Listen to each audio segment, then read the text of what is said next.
Okay, welcome back po sa aking YouTube channel. This is Attorney Promdi, and now, gusto ko lang pong sagutin yung question na nabasa ko sa isa nating videos.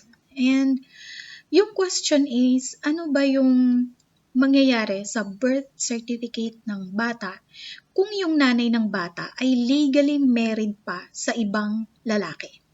Okay? Now, meron kasi akong nakita na case na very similar doon sa sitwasyon ng sender natin. Meron itong GR number 123450 na desisyon na nito ng Korte Suprema noong August 31, 2005. Okay?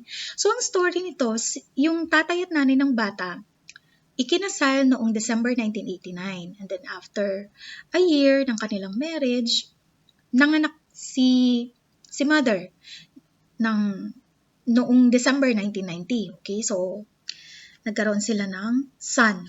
Now, after a year, medyo hindi naging okay yung relationship nila. Nag-file ngayon itong si tatay ng petition para ma-declare na null and void yung kanyang kasal dito sa nanay ng bata. Ano ang ground? Ang ground ay bigamy. Ano tong bigamy na ito? Okay. Si nanay ay nagpakasal dito kay tatay na mayroon pa siyang valid and existing previous marriage. Okay, so may naunang kasal and then nagpakasal uli siya. Yun ang bigamy. So, on that ground, nag-file ng petition for declaration ng nullity of marriage itong si tatay. So, ang sabi niya doon sa petition, 9 years ago, bago sila magpakasal ng nanay nitong bata, may pinakasalan siyang iba na hindi pa nadideklarang null and void, hindi pa nagkakaroon ng annulment. Okay? So, sabi ni tatay dito sa kanyang petition, na-found out niya na buhay pa itong naunang husband. And naninirahan doon lang din sa lugar nila sa Quezon City. So, itong si nanay, hindi naman niya dine-deny na naikasal siya noong siya ay 20 years old pa lamang. Pero ang sabi niya, yung kasal na yon ay isang hindi naman siya legit na marriage kasi hindi naman sila nagsama after ng marriage. Yun ang sabi ng nanay, okay? Now, ang sabi ng korte, yung first marriage nitong si nanay dun sa kanyang naunang asawa ay valid and subsisting nung pinakasalan niya itong kanyang pangalawang asawa. Therefore, ang sabi ng korte, null and void yung kanyang pangalawang kasal dahil bigamos ito. So, diniklara ngayon itong kanilang anak bilang illegitimate child. And yung custody ng bata ay naibigay kay nanay. At itong si tatay ay binigyan naman ng visitation rights. Now, dahil feeling ni nanay na betray siya, ganun dun sa naging desisyon ng korte, nag-file siya ng motion for reconsideration. Pero dun lang sa portion ng desisyon na binigyan ng visitation rights itong tatay ng kanyang anak. Okay. Sabi niya, wala namang batas na nagsasabing may visitation rights ang tatay sa kanyang illegitimate child. Yun ang sabi ng nanay. Okay. And gusto niya na papalitan yung apelido ng kanyang anak. So, imbes na yung apelido ng tatay ang gagamitin, gusto niyang ipagamit sa kanyang anak yung kanyang apelido. Okay? Yung kanyang maiden name. Kasi nga, sabi niya, ayon sa batas, yung illegitimate child shall use the mother's surname. Alright? So, itong si tatay, ayaw niyang pumayag. Inopose niya yung motion. Anong sabi niya ay dapat meron siyang visitation rights. And dapat yung apelido niya bilang ama ang siya pa rin gagamitin ng bata. Based on best interest of the child principle. Okay? So, dahil dito, mas pinanigan ngayon yung defenses or yung apela ng tatay So, inalaw pa rin yung visitorial rights para kay tatay kasi ang sabi ng korte, kailangan ng minor child na ito ng isang ama. Lalo na ito ay lalaki, so kailangan niya ng father figure habang siya ay lumalaki. And that's something na hindi kayang ibigay ng nanay ng bata. Alright.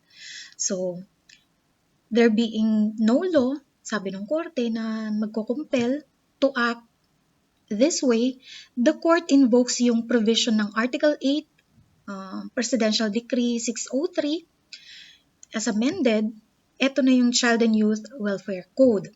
Ito yung in all questions regarding care, custody, education, and property ng child, his welfare shall be the paramount consideration. Dito kinuha yung best interest of the child principle na sinasabi ng tatay. So, dahil doon, pinanigan siya ng korte.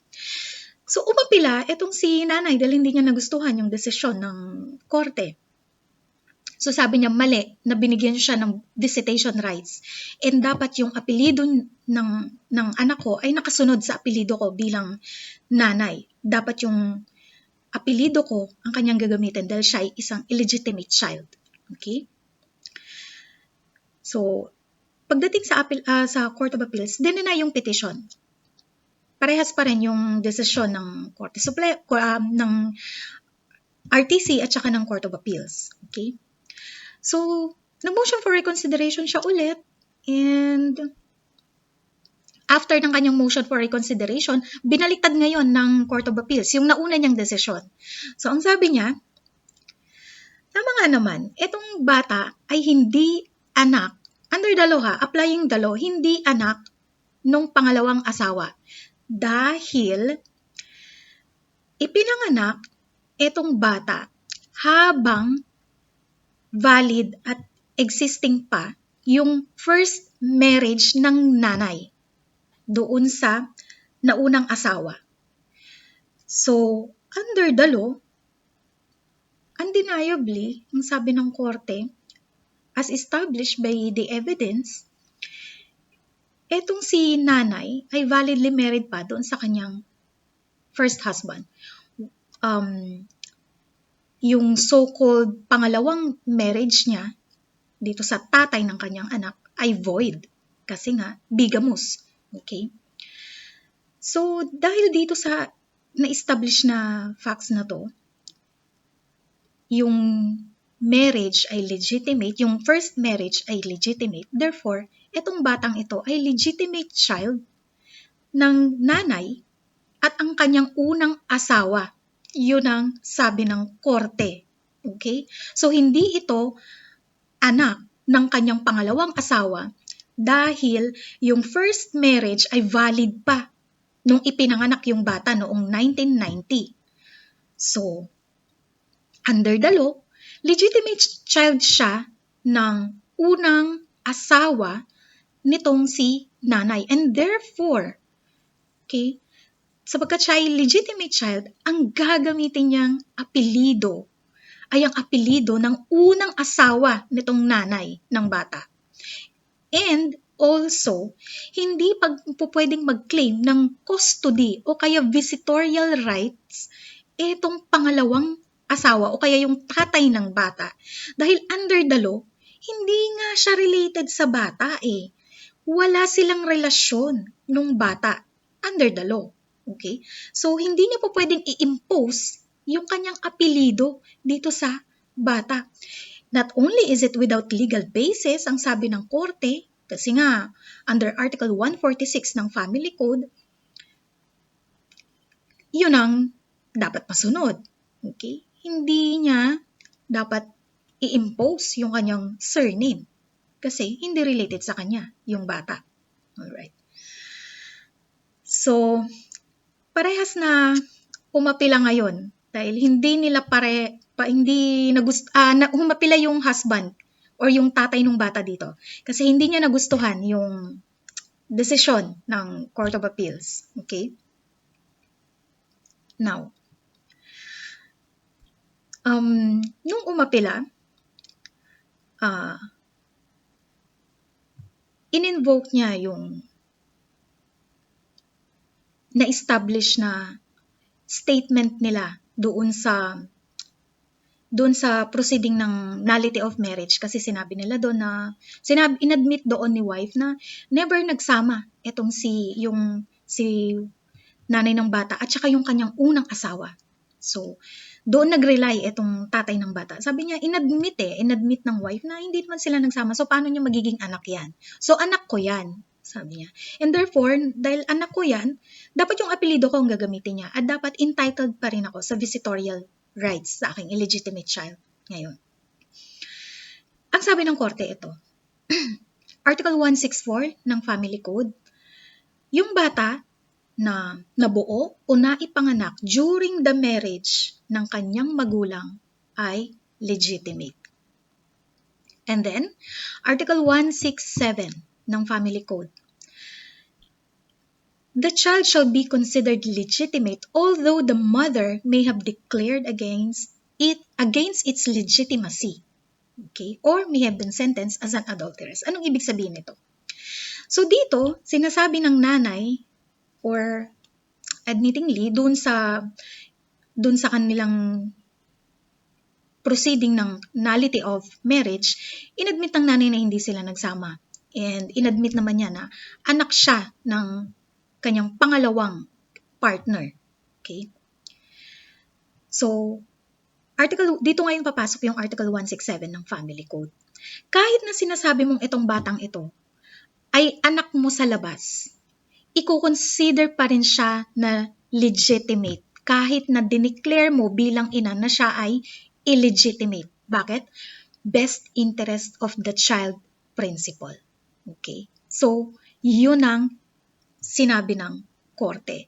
Despite sa pag-invoke nung tatay ng bata na dapat may karapatan siya kasi nga illegitimate child niya yung kanyang anak. Pero ang sabi ng korte, wala siyang standing para i-dispute yung status ng bata. Sino lang ang may karapatan para i-dispute yung status ng bata na hindi naman talaga niya anak? Ang meron lamang karapatan under the law ay yung asawa ng nanay ng bata, yung unang asawa. Siya lang ang pwedeng mag-dispute ng legitimate status ng bata. Siya lang ang pwedeng magsabi na, teka lang, hindi ko anak yan, kaya hindi niya dapat gamitin yung aking apelido. Or in proper case, yung kanyang mga tagapagmana, yung tagapagmana ng unang asawa. Okay? So, sila lang yung pwedeng mag-contest ng legitimacy ng bata. Sila lang yung pwedeng magsabi na, hindi ko anak yan. So, hindi niya dapat gamitin yung apelido ko. At hindi yung allegedly biological father. Hindi yon ang magsasabi na legitimate or illegitimate ang bata. Hindi rin ang ina ang magsasabi na legitimate or illegitimate ang bata. Okay? Ang batas ang magsasabi ng status ng bata. And in this case, dahil valid yung unang marriage ng nanay ng bata, considered na anak siya ng nanay dun sa kanyang unang asawa. Kahit na yung statement niya, yung sinasabi niya ay illegitimate ang batang ito kasi ang ama nito ay yung lalaking hindi ko asawa. Kahit na dineclare niya yon, hindi pa rin yun ang masusunod. Yun ang sabi ng korte. Since the marriage of the biological father at saka yung nanay was void from the very beginning, he never became her husband and thus never acquired any right to impugn the legitimacy of her child. Okay. Wala siyang karapatan para sabihin na illegitimate child yan kasi anak ko yan, hindi yan anak nung legal husband na tong nanay ng bata. Hindi niya pa pwedeng sabihin yun. Okay. So, yung presumption ng legitimacy ay nanggagaling sa sexual union ng married couple. Okay. And para ma-overthrow or mabaliktad yung presumption ng Article 166 ng Family Code, dapat maipakita mo beyond reasonable doubt na imposible o kaya malabong nagkaroon ng sexual contact yung mag-asawa. Okay? Yung unang asawa at saka yung nanay ng bata. In this case, hindi ito napatunayan nung tatay, yung biological father. So, ang presumption pa rin, or yung nasa batas pa rin, anak siya, legitimate child siya nung unang asawa nitong nanay ng bata. Okay? Now, sabi ng Korte Suprema, as a legitimate child, itong batang ito shall have the right to bear surname ng tatay niya na unang asawa nitong si nanay. Okay. Ayon sa Civil Code on Surname. And hindi po pwedeng i-impose netong biological father kasi in the eyes of the law, hindi sila related sa isa't isa. Okay? So, sana natulungan ko yung nagtanong doon sa kanyang question. And kung meron pa kayong tanong na pwede kong maging topic sa aking next vlog, just comment down your questions below and sasagutin natin yan.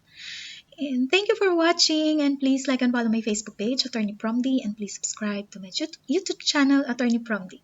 Thank you.